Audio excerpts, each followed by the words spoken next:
The British government see me as a subversive. That is somebody who is intentionally trying to undermine the power and authority of an established system or institution. In this particular case, I think they're talking about the British military, but that is not what I'm doing. In fact, it is what someone else is doing, and I think you're going to be very surprised. Okay, welcome back to the channel then, Fast Jet Performance peeps. It is actually the 2IC of the British Army that is, I believe, trying to subvert the military. Crazy times, and we're going to keep it short. And if we get annoyed, what we're going to do is we're going to get the duck of disappointment out, and we'll take a little bit of a break, and we'll all relax. Lieutenant General Naismith, then Sharon is her name, was the author of the Army Race Action Plan, which advocates easing security checks to drive diversity. What the hell are we doing with this? All right, so they're trying to relax Army security and also saying the force is too hierarchical. Firstly, I don't know Sharon Naismith, Dame Sharon Naismith, obviously. She's 2IC of the Army. She is a very attractive, very young looking, very exceptionally gifted woman. I'm saying that now because I haven't got any personal vendetta against the woman at all. It's just what she's saying in her role, unfortunately, I feel is entirely misplaced, and I don't think it should be being said. So Britain's second most senior general has said she wants to see less hierarchical behaviour and more empowerment in the army. Guys, we can capitalise on these small terms, and the reason that they're there is because we lose the context, of course, don't we? I haven't seen this interview at all, to be fair. However, just be careful that we're not just berating someone for like a word or two. So we're going to have a look at the whole article. Just because we have lots of rank structure doesn't mean to say that we have to behave in a hierarchical way. I understand that. I don't necessarily agree with it, but the connotation is one that I'm aware of from my time in the military. So she's not necessarily wrong, but just like the Ian Livingstone, the senior police chief up in Scotland, when he said his force was in what was institutionally racist, we knew what he was saying, but it was still very easy to misappropriate those words and actually offend a lot of police officers. So Sharon Naismith said in an interview that just because we have lots of rank structure doesn't mean to say that we have to behave in a hierarchical way. We understand what she's saying. Let's not capitalize on the small words here. We have to understand the context. Let's read on further. She's obviously been the author of the Army Race Action Plan, which means it is in the military. It's not being put on from the outside, and we'll just confirm that a little bit in a minute. One of the things in here does really upset me. You'll be quite surprised actually what that is. So Grant Shapps then obviously always trying to find something to do. The Defence Secretary said he's going to order a review of the diversity policies in the Ministry of Defence. Why this won't happen is because it is directed by the Cabinet Office. I've said this many times. To the Ministry of Defence. I've said this many times.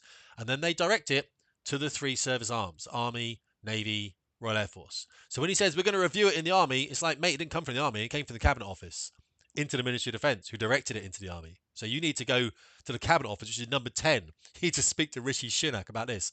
I tell you, it's mentalism. Yeah, she's done a race action plan. She wants to bring diversity in because multiculturalism is great, isn't it? It's not great. If you look at it, I think Suella Braverman has just recently said that it's not working in the UK, multiculturalism. So we are getting people coming in and they're just in their communities all over the place. They're not integrating. And that's because, of course, how quickly it was done. We all noticed it because it was rushed, of course. So this is why I say that it's not me subverting the military or attempting to. It's the actual military subverting itself. We should not be doing this. You know, I believe in a meritocratic, hierarchical military structure, of course, and I don't believe there's any way that you can force diversity into that. So I'm very much against D&I, as I'm sure you're aware. You shouldn't be on this channel. Lovely lady, very talented. Now, I've heard this, that she has a great leadership style, but we're going to just have a look at that leadership style in a minute. And again, we're just going to jump on one thing. Out of all the stuff she's done ever, I'm going to concentrate on one thing that's awful, but then don't do silly things, of course, you know what I mean? One of the problems that we find with these seniors in the military is they use words I don't really understand. So what she talks about here is we do need that structure of a defined rank structure because it's about command and leadership. And it's about binding the scale of responsibility. I haven't got a clue what that means. If anyone knows what binding the scale of responsibility means, the comments section is going to love you because I have no idea. I mean, make something up. I'll believe it because I don't know what it means. But I don't think it means everything we do has to be slavishly done through the hierarchy, she said. Yeah, okay. How do you make sure that's not the case? Well, that's where our empowerment comes in. The problem with these structures sometimes, guys, they are hierarchical, of course. They are meritocratic based at the moment. Well, they should be. Is when you loosen up that hierarchy and you say, hey, we can do things, we can play with things, it seems to be like the privileged will say that. The people in the senior positions with secure pensions, hey, why don't we try this? And it fucks everything else up. It really does. What I did with my guys is I set them boundaries. Hey guys, this is left to right of arc, and this is the direction we're going. And then you set them free, and they do great work. If they struggle, they come back to you and they say, Tim, I'm really I don't know where to go. Cool. Ask the question. I'll go to the boss. We'll find out what's going on. We'll get back on it. When you start not doing that, when you start being too liberal with those boundaries, really stretching them out, people do crazy things. You're literally telling people to do crazy things. And I think this is the problem here. Now, one of the worst things she said, though, is she's saying, okay, she's going to bring people in through lateral entry. I don't ever think it's going to work. They've tried that before. I understand what she means there. Asked to name her most inspirational non-military leader. This is what you should be most upset about. Lieutenant General Naismith said Jacinda Ardern, the former Prime Minister of New Zealand. She's caveated that with, not necessarily because I'm a fan of hers, but because she's a mum. She demonstrates her own personal leadership style and she's ploughing her own track. Well, not anymore, she's not, because she got thrown out, couldn't she, in January 2023, I believe it was. What's that? Let's have a look, shall we? What went wrong for Jacinda Ardern? I don't hate anyone. I don't like this woman very much. I think she basically was the worst of what happened during the COVID lockdowns. I honestly think she was the woman that said, don't believe anything else, believe believe us, basically. Fine, let's not go down there. Either way, this article is not very. This is the Telegraph. This one here is the Guardian, and this Guardian article, very left-wing paper in the UK, is not very complimentary of her either. It said basically she's done a massive disservice to politics because, of course, she stepped down saying she knew she was going to lose by a landslide in the December elections, I think it was, in New Zealand, and she did, of course. And she went, "Oh, I'm a mum. I can't do it anymore. I'm gonna give up, basically," because she knew she's. And this is the worst of it, I think. Let's not concentrate on so much. But for the general in the British Army to say that someone that's inspirational to her, did she say that? Yes, her most inspirational non-military leader is Jacinda. It just shows you how far our military is falling. It shouldn't be like this. And I've said this before. So when people call me a subversive, I'm sorry, Mom. Am I the subversive? Am I really? Is it me? I mean, it's worth a chat. Or are we looking at you? All I do is hold a mirror up, guys. It's all I do is hold a mirror up. Right. And I'm sure she's a lovely woman. Very attractive woman, very young looking woman, and I know that she's a very good leader. I do know that because I've been told before. Let's not, but people have some crazy ideas. Right, fine. The recruitment crisis in the armed forces then, she did 3 years ago, so we're going to read about that, unfortunately, 3 years ago. She did get her senior officers to practice laughter yoga in order to set the right tone. The answer to this, by the way, if you are employed by someone like this, is to say no. This is not in line with the commander's intent. The commander's intent does not have us. And she'll say, well, I'm the commander. Yeah, I'm talking about the one above you, the one above you again, the one above. I'm not doing laughter yoga. The end. I'm going to go fly my aeroplane. I'm going to go and teach my men. I'm going to do whatever it might be.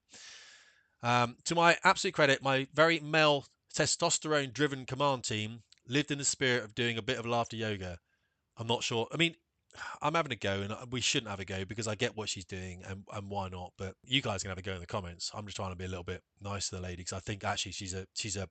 The problem we've got with her, there's women in the Air Force and the Navy as well. I talk about this a lot, guys. I've trained enough women to know that it's not an issue. That's why everyone thinks it's an issue in the military. It's not an issue. It's an issue if you have too many, of course, because women have to have children. I've spoken about this before. And then what we do is we train a fighter pilot up for 7 years, and then at some point they have a kid, and of course they don't want to go back in the cockpit after, whereas a man will. So we get twice the length of time from men that we do women. That's all well and good if there was money there to provide for that, but there isn't, unfortunately. The race action plan is going to be looked at, unfortunately, and yeah, that's one of those things. But just jumping on the last bit here, this is the kind of thing that it promotes, unfortunately. According to our woke army, this is what sexual harassment looks like. They've somehow managed to make white women predatory and black men downtrodden. If you look at any British television program at the moment, you will see black man married to white woman. My wife was counting the people on adverts last night. She was like, this is really weird. It seems to be a load of black people on all adverts because we're watching terrestrial television, which we never watch. You never watch it.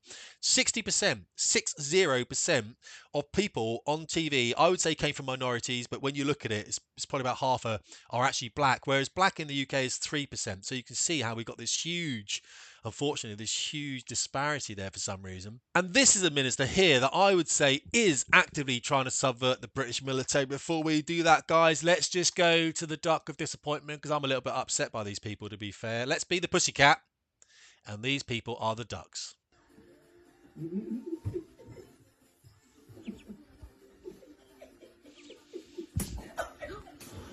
In the face! In the face! Defence Minister defends military woke policies as necessary to represent modern society. I've spoken about Andrew Morrison before. He told MPs he was guilty as charged if he believed in making the military a more inclusive and diverse workspace. The reason they need to, of course, is because you're not going to get white men joining.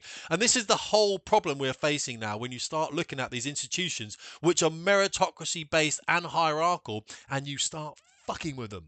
People don't join, and people don't stay in them. This is the other issue as well. I'm sorry I swore my own channel. A government minister has defended the military's woke policies. He said the armed forces must reflect today's society. No, they should not reflect that. Blind people, deaf people, people with canes, people with guide dogs. I mean, what's going on? Handicapped people, wheelchairs. No, wrong. Absolutely wrong. 50% women. No, no. Look what happened in Ukraine. They all left. Good. I'm glad they left. You want the women to leave so they can recreate, procreate, all that kind of stuff. You need that to keep society alive. You don't want your military to be 50% women. It does not work. It doesn't work. They have kids and everything else. I'm getting a bit stressed by it. We've done the doc already. Let's move on. So now it's saying, well, actually, let's just relax security checks. Let's get people in. We're going to boost ethnic minority representation. It's awful. They're so confused over this. I don't think there's any solving it, but I do think they are subversive. I'm going to leave that pretty much, guys. We can just go down here and just read the nonsense if you want. You can have a look at the comments on this article. It's in the Telegraph. We'll just do one or two. We probably shouldn't have done that. I don't want the military to reflect modern society. I want them to be an efficient fighting force. Preach! Pretty much epitomises the twerps running the country. Of course, Morrison and all the other idiots aren't referring to equality at the sharp end of MOD business, where the end where people lug heavy equipment around, get dirty, fire guns, and sadly sometimes killed. No, that's for the white lads. Not wrong. Actually, it's not, because I trained a lot of minorities and a couple of black people, not many. No need to change any of that. We can't have minorities of women come back in body bags. That will never do. Well, that's true. You wait till women come back. You wait till that happens. Everything will change. He's referring to equality in the feel-good end of the MOD, the sort of people doing the sort of jobs that he occasionally sees when he flits into MOD main buildings. So he can tell himself just how diverse and inclusive the MOD is. And talk about over dinner, the guy's totally idiot. Well, I agree with that, and this is where the subversion is happening. So when you hear, oh, Tim Davies is a subversive, and when people brief you in the military that I'm subverting the military, am I? Ask them, am I doing this? Is this me? Am I doing this? No, these are government ministers doing this. And once you have these changes in, you fundamentally change the way the military works, and it's so hard to get it back. Guys, hey, that's it. Look, comments. I'm interested in what you say. Tim Davies, Fast Jet Performance.